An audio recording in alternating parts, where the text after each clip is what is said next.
For Roymore, it looks like the next time he saddles up his horse it will be to ride off into the sunset.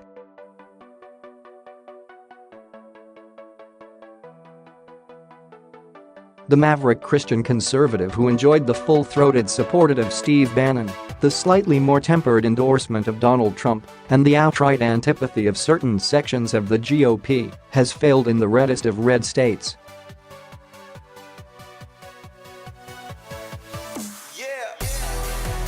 So how much should be read into this defeat? Needless to say, and understandably most of the attention will fall on the humiliation this represents to Donald Trump, but the bigger loser is his erstwhile White House head of strategy Steve Bannon.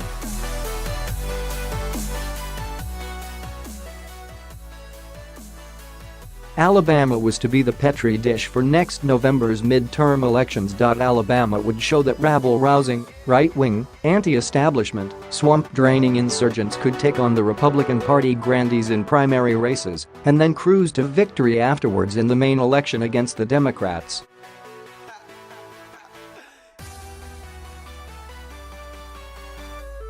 Well, Mr. Bannon got 1 out of 2. Yes, Roymore beat Luther Strange to win the Republican nomination, but he lost where it mattered.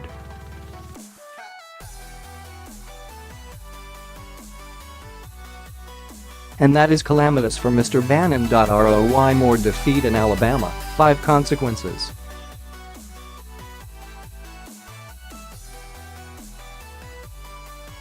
Who is Alabama Senate Victor Doug Jones? Things Republican Roymore believes. This is a result where you can be sure the Republican establishment will be savoring a Bannon defeat almost as much as the Democrats are rubbing their eyes in wonderment at their victory.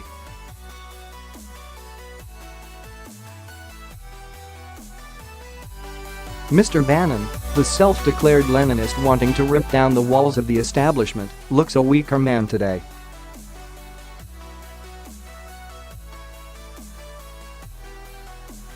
Not finished by any means, but certainly undermined. Donald Trump, aside from finding himself on the losing side which his opponents will revel in, will now find getting legislation through the Senate much more difficult.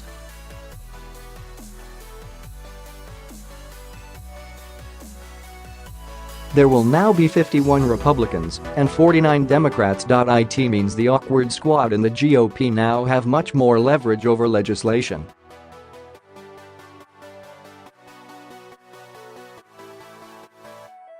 Senators Flake and Corker, who are standing down and loathe Donald Trump, will need to be courted rather than abused by the president.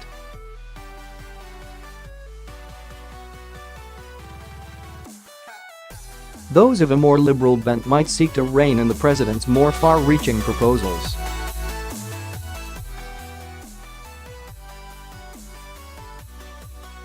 Mortal after all. Mr. Trump's gut instinct got him the Republican nomination against all the odds and won him the presidential election.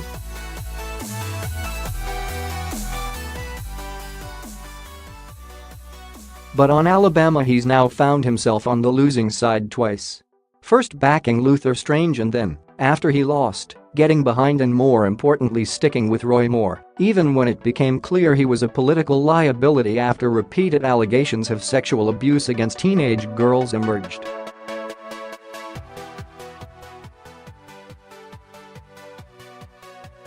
Why this matters is that for 2 years now Donald Trump seems to have defied the laws of political gravity.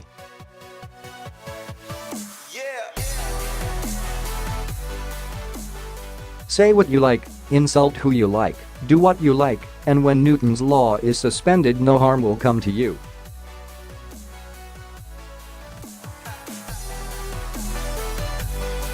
But suddenly this president is no longer operating in a weightless environment.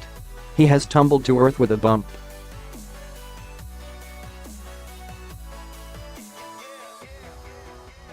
This is important. When someone seems invincible, but turns out to be mortal after all, it will affect how your friends and enemies approach you.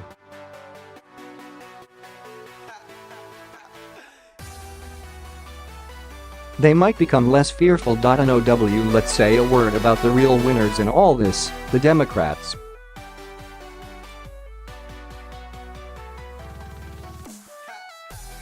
After a dreadful 18 months they have a victory to crow about. They have won in Alabama.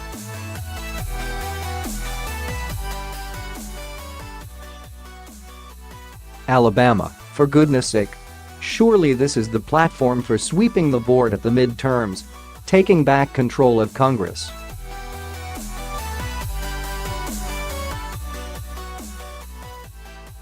A hammer blow to the Trump presidency. All I would say to that is steady. This was not a decisive vote for Democratic Party politics, this was a referendum on Roy Moore.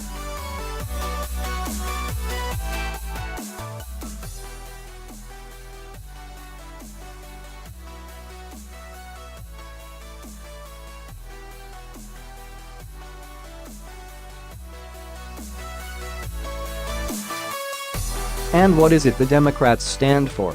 Are they the party of Hillary Clinton or Bernie Sanders? What is their distinct economic message?